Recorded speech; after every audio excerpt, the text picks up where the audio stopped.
Եվ այսպես Ռեջեփ Տայիպ Էրդողանի շտապ օգնությունը Նիկոլ Փաշինյանին հարգելի հեռուստադիտողներ, ինչ են ասում իշխանությունները, գնում ենք դեպի Եվրոպա, Եվրամիություն, եվրոպական շուկաները մեզ համար բաց են եւ այլն եւ այդպես շարունակ, բայց էլ մի կողմ եք դնում այն հարցը, որ բայց եթե եվրոպական շուկաները բաց են եւ անհրաժեշտ է միայն որ ռուսները փակեին ռուսական շուկան, որ մենք մտնեինք եվրոպական շուկա, ինչու 8 տարի այս ամեն ինչը տեղի չի ունեցել, ինչու չէինք գնում դեպի եվրոպական շուկաներ միջև ընտրությունները, բայց այս ամեն ինչը մի կողմ թողնենք ու արձանագրենք հետեւել, որ ոչ մի իրական Եվրոպայի մասին խոսակցություն չկա,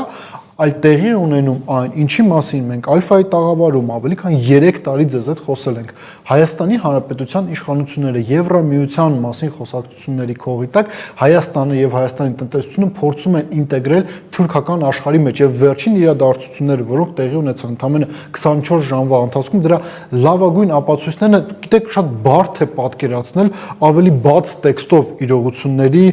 մեկնաբանություն։ Ինչ է տեղի ունենում Ռեջեփ Տայիպ Էրդողանը եւ Նիկոլ Փաշինյանը հեռախոսազրույց են ունենում,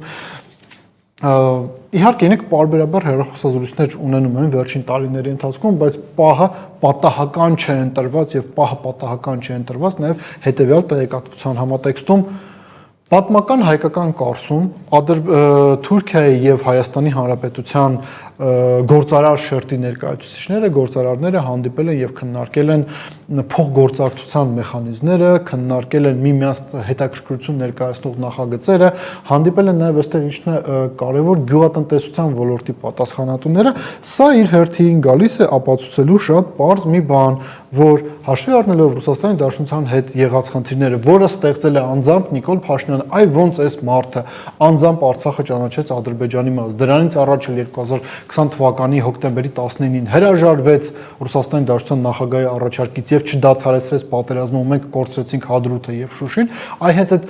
նույն մարդու գործողությունների արդյունքով մենք ունենք տնտեսական խնդիրներ Ռուսաստանի Դաշնության հետ եւ նկատենք, որ առաջին հերթին օգնության են գալիս թուրքերը, թուրքական կապիտալը, Թուրքիայի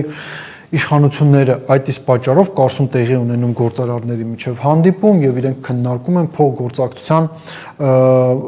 փոխգործակցության ծրագրերը, միմյանց հետաքրքրություն առաջացնող ծրագրերն են կողմերը քննարկում, ուզում են համոզել, որ հայկական օրինակ ծիրանը արտահանվելու է Թուրքիա, հարգելի հեռուստադիտողներ, բացի ամեն ինչից, Թուրքիան նաև յուրահատուկ սպეციფիկա ունի իր տնտեսության եւ իրենք փորձում են ոչ թե փորձում են, այլ իրականում իրականացնում են տնտեսության սուբսիդավորում, արտահանման ուղղված սուբսիդավորում եւ առաջին հերթին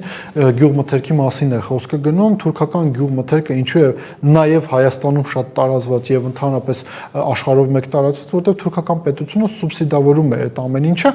մենք նաեւ ծավալների առումով պետք է հասկանանք, ինչի մասն է խոսքը, տեսեք, մենք տարեկան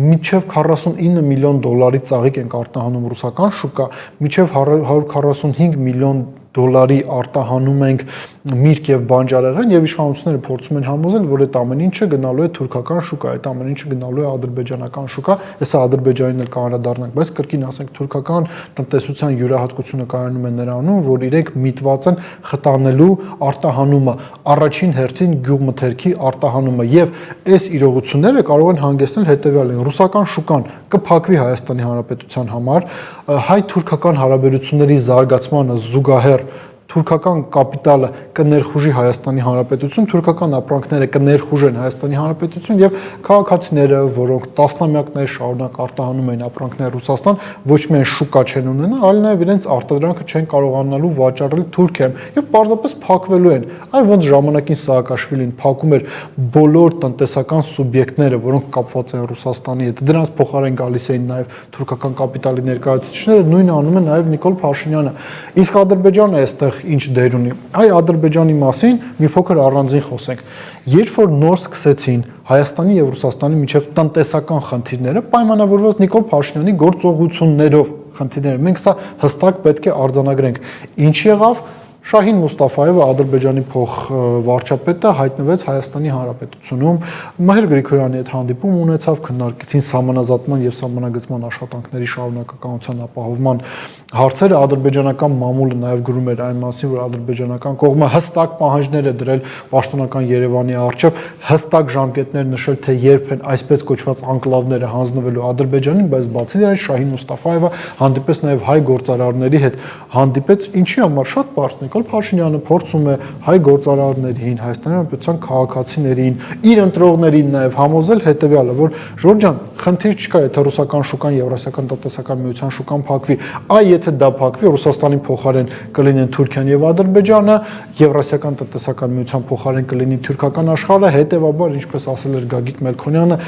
թքած թե ռուսները չեն վերցնի մեր ապրանքը, մենք այլ շուկաներ կգտնենք, բայց իրականությունը կայանում է հետևյալը, որ Նիկոլ Փաշինյանը հստակ ռազմավարություն չունի խնդիրները լուծելու, հետևաբար չէ լինի այս իրար հակասող հայտարարությունները։ Հունիսի 7-ից հետո կգնանք ռուսների հետ սա խնդիրները կլուծենք,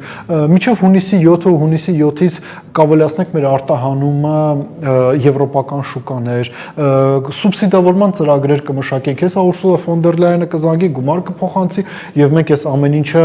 լոլիկը եւ այլն, որը փչանում է, այս ամեն ինչի կոմպենսացիան մենք կանենք։ Իրար հակասող հայտարարություններ են արվում եւ դա պայմանավորված է նրանով, որ հստակ ռազմավարություն խնդիրը լուծելու Հայաստանի Հանրապետության իշխանությունները չունեն եւ ամփոփելով եւ գալով ամենակարևորին, տեսեք, շատերը ասում են հետեւյալը. լավ, ինչ խնդիր, եթե մենք Ռուսաստանից ունենք կախվածություն, հիմա էլ կախվածություն թող լինի Թուրքիայից, հիմա էլ կախվածություն թող լինի Ադրբեջանից, ինչ տարբերություն որտեղից ենք մենք գազ գնում, որտեղից ենք վաճառում մեր ապրանքները, տարբերությունը գիտեք ինչու՞ն է կայանում։ Ռուսաստանը միգուցե աշխարհի ամենալավ դաշնակիցը կամ գործընկերը, չէ, բայց Հայաստանի Հանրապետության հետ տնտեսական կոոպերացիա իրականացնելու դիմաց իրենք Հայաստանի Հանրապետության առջև պահանջներ չեն դնում, օրինակ կրոնական բնույթի, դեմոգրաֆիկ բնույթի, քաղաքական բնույթի հետևյալ համատեքստում չեն ասում, որ եթե ուզում եք մեր հետ համագործակցեք, պետք է փոխեք սահմանադրությունը, եթե ուզում եք մեր հետ համագործակցեք, 300,000 ռուս պետք է տեղափոխվի Հայաստանի Հանրապետություն։ Այսպիսի պահանջներ իրենց կողմից չկա։ Դա իր հերթին նշանակում է հետևյալը. եթե Նիկոլ Փաշինյանը կարողանա պահպանել իր քաղաքական մենաշնորհը եւ շարունակի այն ուղին, որով հիմա գնում է, եւ Ռուսաստանի հետ մեր տնտեսական հարաբերությունները 100%-ով խզվեն, իսկ ռուսները ակնհայտորեն պատրաստ են այդ քայլին եւս գնալ եւ փորձի մեզ ինտեգրի թուրքական աշխարհի մեջ, հաշվի առնելով Թուրքիա եւ Ադրբեջանի պահանջները, Հայաստանի դեմոգրաֆիկ պատկերը, կրոնական պատկերը, տնտեսական իրողությունները կարող են այնպես փոխվել, որ նույնիսկ 20-րդ դարի դարասկզբին տեղի ունեցած ոճրագործությունը մեր ազգի նկատմամբ հետևանքներով կարող է նույնիսկ ավելի մեղմ թվալ, քան այն ինչ տեղի կունենա մեր հանրապետության հետ, եթե Թուրքիայի առջև լիակատար կերպով բացվեն դարպասներ, այն էլ ինչի համար, որ առանձին վերցրած մեկ անձ եւ իր կուսակցությունը պահպանեն իրենց քաղաքական մենաշնորհը։ Այս խնդրի լուծումը կարող են տալ միայն Հայաստանի Հանրապետության քաղաքացիները եւ այս խնդրի լուծումը իրենք պետք է տան հունիսի 7-ին։ Մտածեք այդ մասին։